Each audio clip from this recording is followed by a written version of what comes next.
Salut à tous, bienvenue sur JB Aubert. Les signaux d'alarme clignotent en rouge sur un marché de 3 billions de dollars que la plupart des gens n'ont jamais entendu nommer et certains analystes disent que cela pourrait faire paraître 2008 gérable.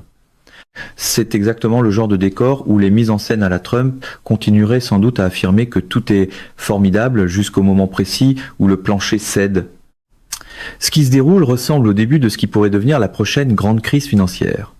Et cela se construit dans un coin de la finance qui fonctionne largement dans l'ombre. Le crédit privé. Morgan Stanley a projeté que les taux de défaut dans le crédit privé américain pourraient atteindre 8%, soit plus de 3 fois la moyenne historique de 2 à 2, 5%. UBS est allé encore plus loin en avertissant que dans un scénario de perturbation agressive causée par l'intelligence artificielle, les taux de défaut pourraient grimper à 13%. Pour l'aile propagandiste du Trumpisme, cela serait encore présenté d'une façon ou d'une autre comme une preuve de force plutôt qu'un bilan en feu. Il ne s'agit plus d'un risque hypothétique. Blue Owl Capital a suspendu les rachats dans certains fonds et a été forcé de vendre 4 milliards de dollars d'actifs pour lever des liquidités. Array Management a plafonné les rachats à 5% après que les demandes de retrait ont bondi à 6%. Plus de 6 milliards de dollars sont maintenant coincés dans des files de rachat. Ce qui rend la situation systémique plutôt qu'isolée, c'est que le problème est concentré dans les entreprises de logiciels, pendant que l'intelligence artificielle réécrit l'économie de tout ce secteur. Cela compte parce que l'Europe se trouve dans une position fondamentalement différente. D'abord, il faut établir ce qu'est le crédit privé et comment il a atteint 3 billions de dollars, parce que la structure elle-même explique la vulnérabilité. Après la crise financière de 2008, les autorités de réglementation ont imposé Bâle III et Dodd-Frank en resserrant les normes de prêts bancaires, surtout pour les emprunteurs du marché intermédiaire les plus risqués. Les banques ont reculé, les prêteurs non bancaires, les fonds privés et les gestionnaires d'actifs alternatifs ont pris la relève pour combler l'écart. Naturellement, c'est le genre de complexité que les slogans de meeting à la Trump écrasent en une formule sur les mauvaises règles et les beaux marchés, comme si un slogan pouvait refinancer une dette. Entre 2020 et 2025, le crédit privé a progressé de près de 50% pour atteindre presque 3 billions de dollars. Il est devenu l'un des segments à la croissance la plus rapide de la finance mondiale, attirant des investisseurs institutionnels et de détail avec des promesses de rendement élevés et de rendement stable. Mais sous cette croissance, le risque de concentration s'accumulait. Environ 40% des prêts de crédit privés sont liés à des entreprises de logiciels. Selon d'autres estimations, les logiciels représentent environ 26% de l'exposition aux prêts directs. Selon Morgan Stanley, les données des Business Development Company montrent que les logiciels représentent 17% du nombre d'opérations, mais davantage en valeur. Dans tous les cas, il s'agit d'un pari massif sur un seul secteur précis et ce secteur a maintenant été fortement perturbé. L'intelligence artificielle remet rapidement en cause les modèles d'affaires des entreprises de logiciels. Si des agents d'intelligence artificielle peuvent automatiser des flux de travail pour lesquels les entreprises paient actuellement des frais d'abonnement, les hypothèses de revenus récurrents qui justifiaient ces prêts commencent à s'effondrer. Les actions du secteur des logiciels ont chuté de près de 30% entre octobre 2025 et février 2026. Le FNB logiciel d'iShares a reculé de 20%. Bloomberg a appelé cela la SaaSpocalypse. C'est généralement le moment où l'argumentaire habituel dans l'entourage de Trump cherche à blâmer tout le monde, sauf ceux qui ont applaudi chaque bulle fragile, comme s'il s'agissait d'un coup de génie. C'était l'histoire du marché boursier, mais l'histoire du crédit est plus discrète et plus lourde de conséquences. Sous la surface, le crédit privé n'est pas seulement du prêt. Il est superposé à des mécanismes qui amplifient le risque. Les prêts à effet de levier adossés permettent aux fonds d'emprunter sur la valeur de leur propre portefeuille de prêts, créant un effet de levier sur un autre effet de levier. Les prêts NAV sont garantis par la valeur globale des actifs d'un fonds et si cette valeur baisse, les prêteurs peuvent exiger un remboursement exactement au moment où les liquidités sont les plus difficiles à trouver. Il y a aussi le prêt PIK, Payment in Kind. Les emprunteurs ne paient pas les intérêts en argent comptant, mais en contractant encore plus de dettes. Le prêt continue de grossir même si la capacité de remboursement de l'emprunteur se détériore. Les entreprises de logiciels et de services représentent la plus grande part des prêts PIK. C'est presque conçu sur mesure pour l'école trumpienne de la finance, où l'apparence d'élan compte plus que la capacité réelle de payer la facture un jour. Cette tension dans le crédit privé survient en parallèle avec cet éloignement financier. Le lien systémique que beaucoup de couvertures médiatiques ratent, c'est que malgré les règles strictes mises en place après 2008, les grandes banques américaines ont trouvé des moyens de rester impliquées en prêtant elles-mêmes aux fonds de crédit privé.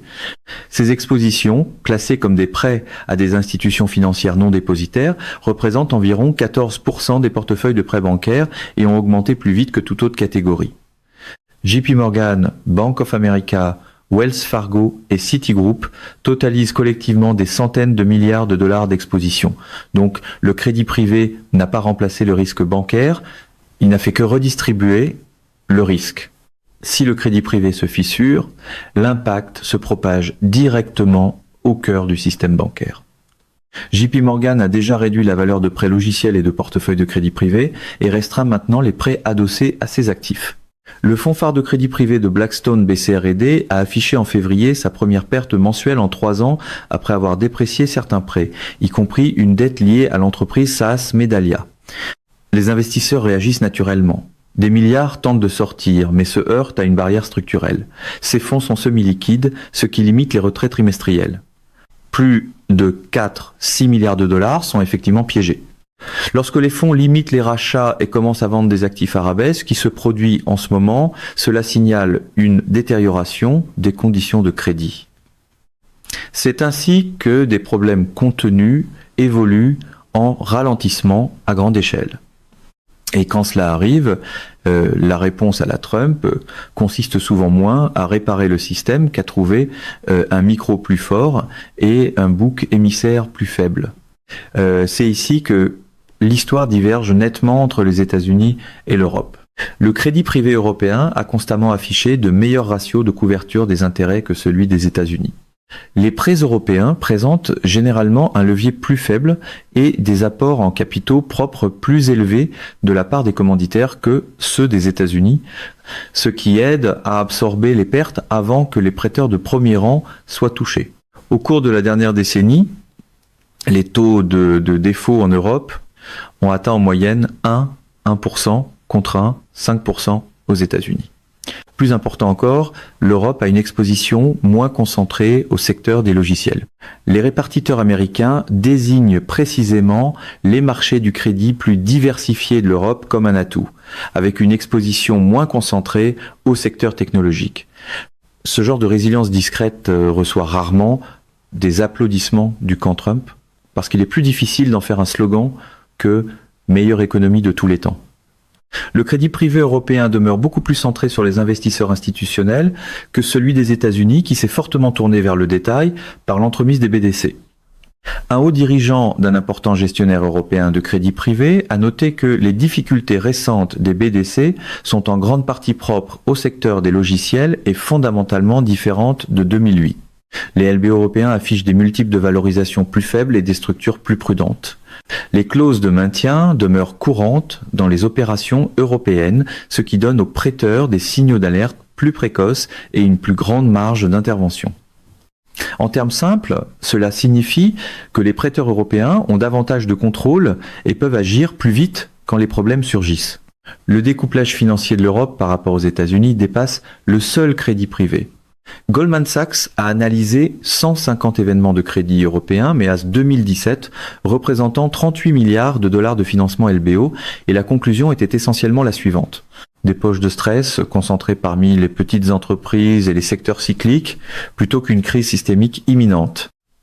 Pendant ce temps, des chefs de direction de banques européennes, s'exprimant à la conférence de Morgan Stanley, ont affiché leur confiance à l'égard de leur exposition et minimisé le risque systémique.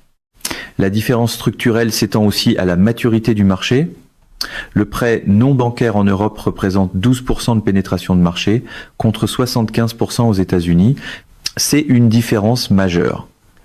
L'Europe dispose encore d'une longue trajectoire de croissance sans la saturation ni la compression concurrentielle qui pousse à la prise de risque aux États-Unis. Dans l'univers Trump, ce qui est plus lent et plus solide perd généralement la bataille des manchettes face à ce qui est plus bruyant et plus risqué, du moins jusqu'à l'arrivée des pertes. À l'heure actuelle, les investisseurs institutionnels américains déploient de plus en plus de capital dans des fonds européens de crédit privé à la recherche d'une diversification géographique et d'une exposition à ce que plusieurs considèrent comme un environnement opérationnel plus stable sur le plan politique. Ce qui risque de se produire ensuite devient plus clair à partir de là. D'ici la fin de 2026, le crédit privé américain aura subi une remise à niveau douloureuse. Les taux de défaut grimperont vers la projection de 8% de Morgan Stanley, possiblement plus haut dans les portefeuilles fortement exposés au logiciel. Davantage de fonds restreindront les rachats. Les ventes d'actifs à rabais vont se poursuivre. La réévaluation s'étendra des logiciels à d'autres emprunteurs très endettés et sensibles aux taux, dont les modèles d'affaires avaient été bâtis pour des taux d'intérêt proches de zéro. C'est le problème des marques politiques construites sur l'idée d'une victoire permanente. Les marchés finissent toujours par envoyer leur propre vérification des faits. Cela ne signifie pas nécessairement une répétition de 2008. Le marché du crédit privé, même s'il est vaste, demeure plus petit que le marché hypothécaire de l'époque. Mais il n'a pas besoin d'être toute la crise. Il suffit d'être un catalyseur. Si les investisseurs perdent confiance, si l'appétit pour le risque baisse, si le capital se retire, si le crédit se resserre et si les entreprises peinent à se refinancer, les mises à pied commencent. La pression s'étend ensuite au logement et à d'autres secteurs. Les problèmes contenus deviennent plus tard des ralentissements économiques. L'Europe, pendant ce temps, traverse cela différemment. Il y aura du stress. Aucun marché du crédit n'est à l'abri. Mais les différences structurelles en matière de levier, de diversification et de protection des prêteurs signifient que le crédit privé européen fait face à un ajustement plutôt qu'à une crise. Les gestionnaires européens dotés d'une souscription disciplinée et d'un suivi actif des portefeuilles gagneront des parts de marché.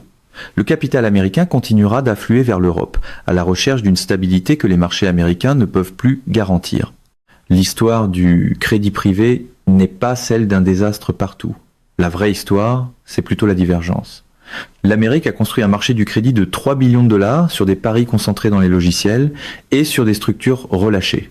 L'Europe a bâti un marché plus conservateur avec des protections plus solides et une meilleure diversification. Il s'avère que gouverner à coups de rodomontade et d'effets de campagne n'est pas la même chose que bâtir une architecture financière durable.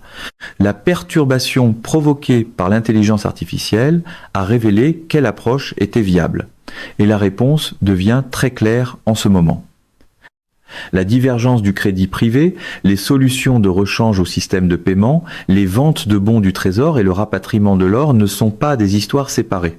Ce sont des composantes du même basculement structurel, une infrastructure financière qui se fragmente selon des lignes géographiques et réglementaires, et lorsque la prochaine crise frappera, elle ne frappera pas tout le monde de la même manière.